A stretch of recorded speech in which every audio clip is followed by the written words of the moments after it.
That's where he got the nickname Air Jordan. I feel like preaching.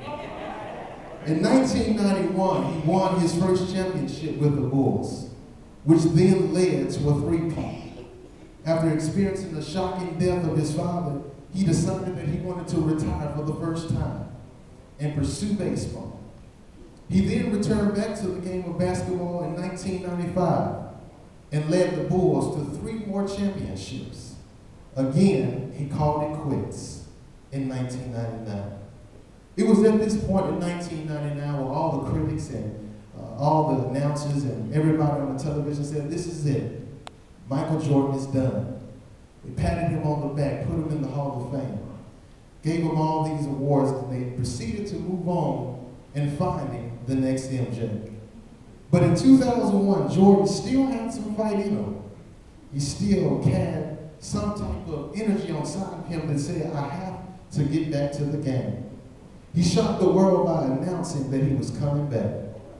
People all over the world, including sports anchors and all types of gurus on the internet, was in awe for the fact that this man who had several rings, he still had shoes that were selling even after his retirement. How in the world can he come back? But Jordan stood flat-footed in the press conference, looked the camera dead in the center and said, I'm coming back.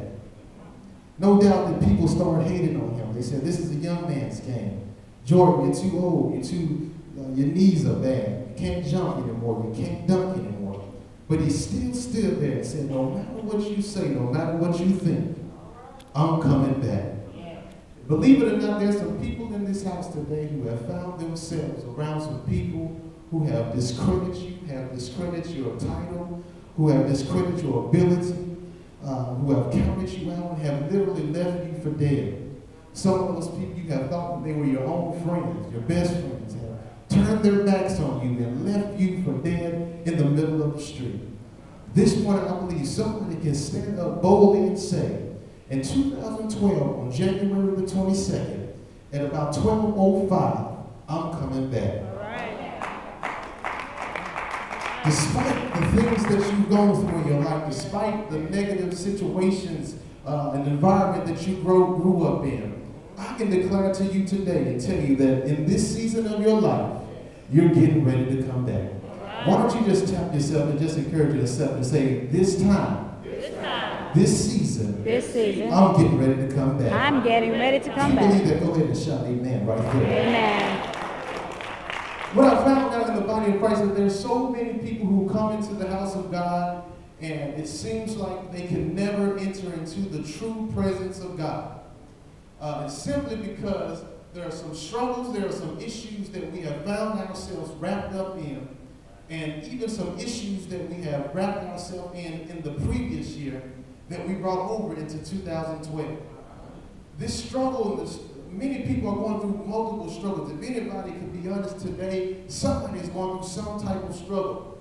I looked up in the dictionary and I looked up this word struggle, and the word struggle is defined as contending with an adversary or an opposing force.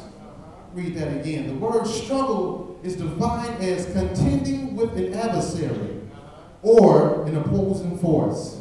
So basically what we find ourselves doing is going back and forth, almost as like we're in a rivalry with the opposing force or our adversary, which is considered the devil.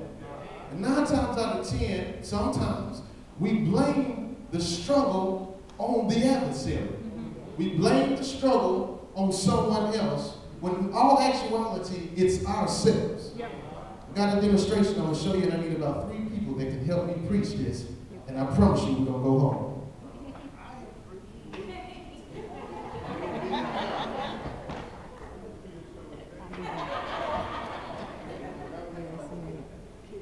You can be three young, old. I have this rope here, and this rope is going to demonstrate the struggle.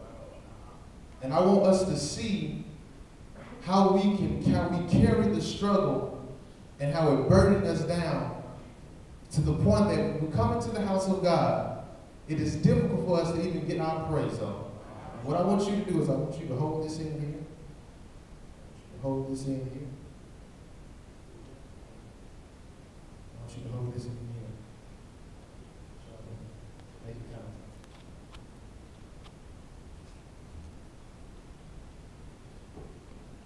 So Elder Osborne here, he's going to play my struggle. Pastor Draper is going to play my struggle, and Elder Hughes is going to play my struggle.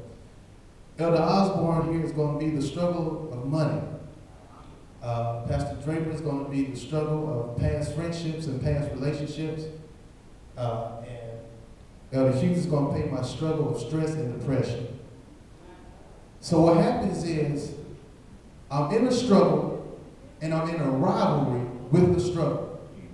I'm contending against the adversary and an opposing force when I already have a victory. So I find myself pulling the struggle, trying to break myself loose from the struggle.